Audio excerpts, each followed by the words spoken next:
Did you see a change in Tupac when he joined Death Row?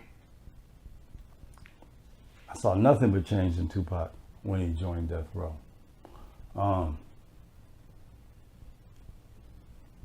It was different, man, because where we came up off of player shit, there was like a, I won't say a gang mentality, because Death Row, the cats we was rolling with had Bloods and Crips, but the way they carry themselves is a little different than people like me carry myself. You know, I don't really understand the gang mentality that much, other than having some people in gangs that I love. But so it was different. But what we know about Tupac is he's a chameleon. You know, if he's with some poets or if he's with some artists, he knows as much as them or more. If he's with dancers, he knows about the shoes they got on. If he's with Death Row, he knows what to say and what not to say. He was not in no gang. All those rumors out there, Tupac was a blood or all that shit, fuck all that. Tupac was Tupac. He adapted and hung. I hang out with everybody. I can hang out with a white CEO. That don't make me a white CEO. So that's what he was. He was a chameleon that could hang with anybody. And Death Row was different. We had a different mentality, mind state. Plus, the world is trying to get us. You know, we always had that me against the world type thing where we got to act a certain way, so this doesn't happen, or we have to protect ourselves, or we have to be, we have to be retroactive and proactive. So Tupac wasn't claiming to be a blood? Never. Hell no. How you feel when people say that Suge Knight was a bad influence on Tupac? I think it's misunderstood, and I don't think Suge ever knew how to tell it. But Suge loved that boy. Suge might have originally got him out because he was a commodity, but once he seen what flowed in him, he saw shit like Suge would watch Tupac and learn and laugh, and yeah, he loved that boy, man. He loved that boy. And he let him be what he was supposed to be and gave him all the tools he needed to be that. How you feel about people that say that Suge Knight put a battery in Tupac back?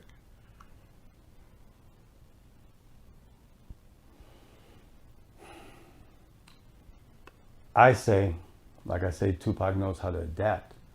From looking at the situation, Tupac was probably the only one there that didn't have not to diss anybody from Death Row, but he was the most charismatic. I'm gonna do what I want to do. I'm gonna change the way this is shaped. Tupac knew how to fit in. He knew how to work with what he had. And he did what he's supposed to. Did any of those songs that he wrote sound like Suge Knight? No, there's no battery in his back. It's just, that's the environment they was in. That's where they was driving. And whatever happened up to that point, if it had went this way, I was helping him start a label called Euthanasia, which was going to be somewhat different than the Boss Baller shit he was doing with Death Row. It was going to be positive stuff, and it was going to drive an effort to help people in impoverished communities, and the teachings he wanted to do with his Black Panther power, and that was taken away from him. He's like, I'm a star, look at me, diamonds, gold, cars, bitches, which wasn't what he started with. So he was creating this entity called Euthanasia, and I was helping him get that together. And I think there was a conflict there. I think Suge was like, nigga, we making this money, fuck that shit, Even though he didn't say that, I felt like that was the actions. I remember we went, Pac would say, well, go get 10 G's from Death Row. We're gonna do this and put it on the office and all that. And I'd go there to get the money. And whereas I was there the day before, they'd hand me an envelope, here you go, Kendrick. And every time I go get the money for this project, it wasn't there, And this is a weird thing. This is kind of like what was starting where I said I gotta go. When I would come back and I would say, he didn't give me the money. There wasn't no like give me the phone, like his normal personality. Like, oh, Suge, what the? It was like, okay. And we never talked about it. It's like, I thought that was kind of interesting. You know, it's like,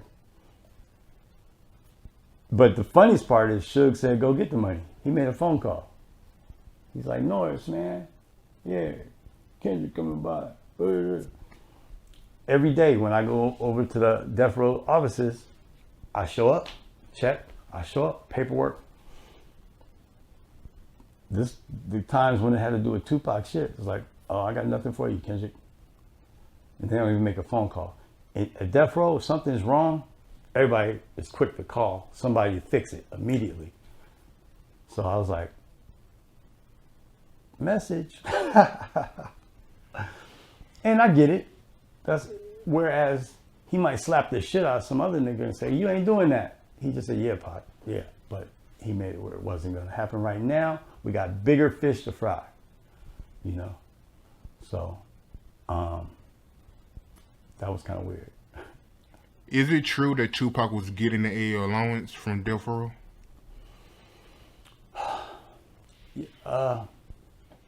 Well, Tupac, I wouldn't call it allowance. I need $10,000. I need $5,000. Okay. And you got a ledger. So whatever you take, it gets and billed back to you. So yes, he had an allowance, which was his money. You know, they call it an advance on your royalties.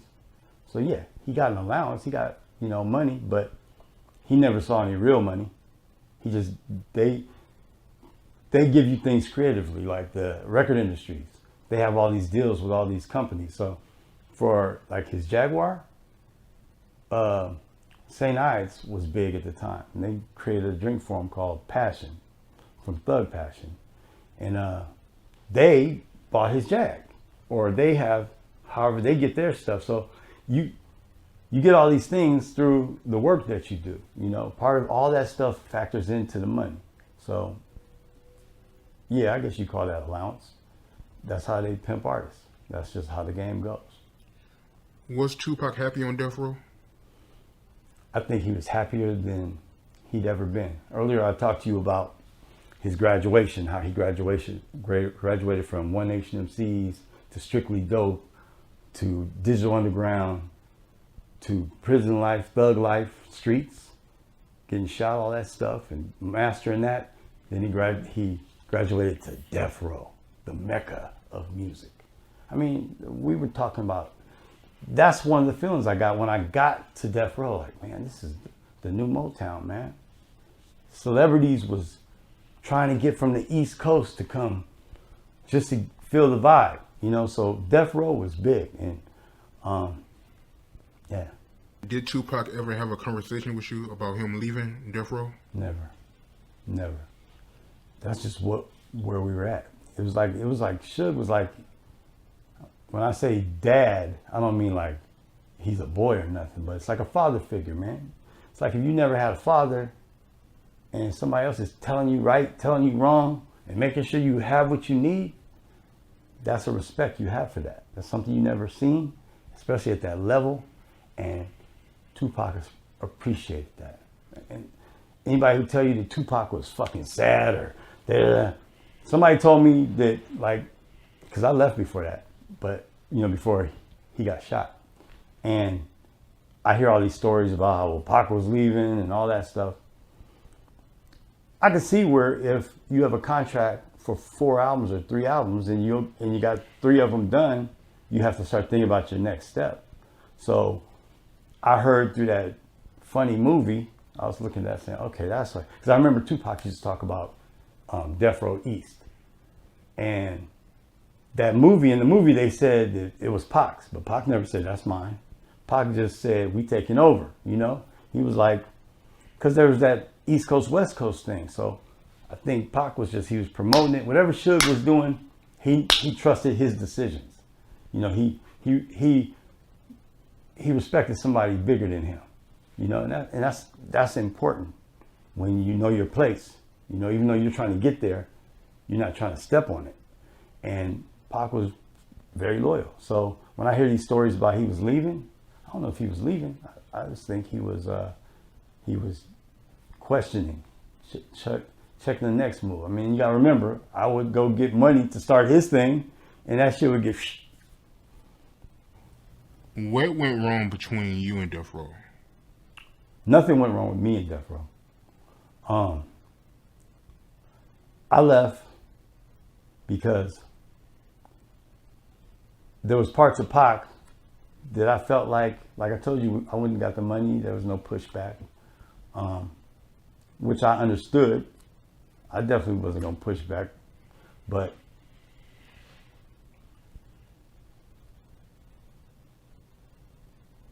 let's go back to New Orleans, right?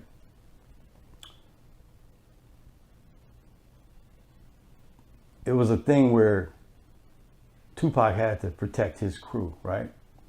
Or, you know, we stood in these little groups. Everybody was kind of like grouped out, you know, Dog Pound, Tupac's camp, DJ Quick's camp. And I felt like Tupac ain't in a position. His alliance is with Suge over himself. It really had nothing to do with me, except for Tupac. He said some shit to me that showed me that he really didn't have my back, and he couldn't have my back. I can't knock him. He can't give up what he's doing. But I mean, now as I look at it over the years, Suge and people like Suge, just like they did with Interscope, they don't want nobody around you. You know, they want to keep you by yourself so they can do this. So they pretty much didn't have respect for me. I'll put it that way. Without going into all that other shit.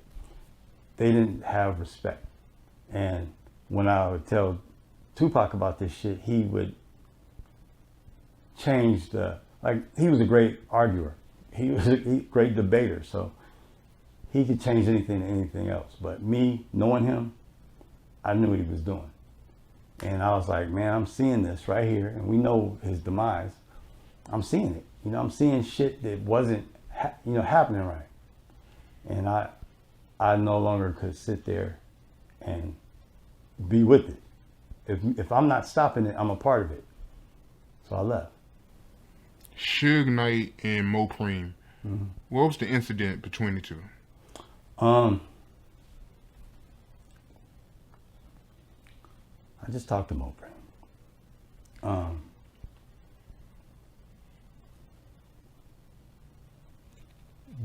Suge Knight, Mo Cream don't have a beef. There really wasn't an incident. It really wasn't a big deal. And I don't want to talk about it too much. I'm not gonna talk about that because that's not the point. The point was something simple happened. People were laughing, everybody was playing around, and somebody went back to Pac and made it be something that it wasn't. And that's when Pac cussed people out. And it's like, what? To save your pride, you make this be something else and made it look like it was a bad situation when it wasn't. But what I think he didn't know was he was being manipulated to get people away from him that loved him and watched out for him. And in the moment, I was like, that's not cool.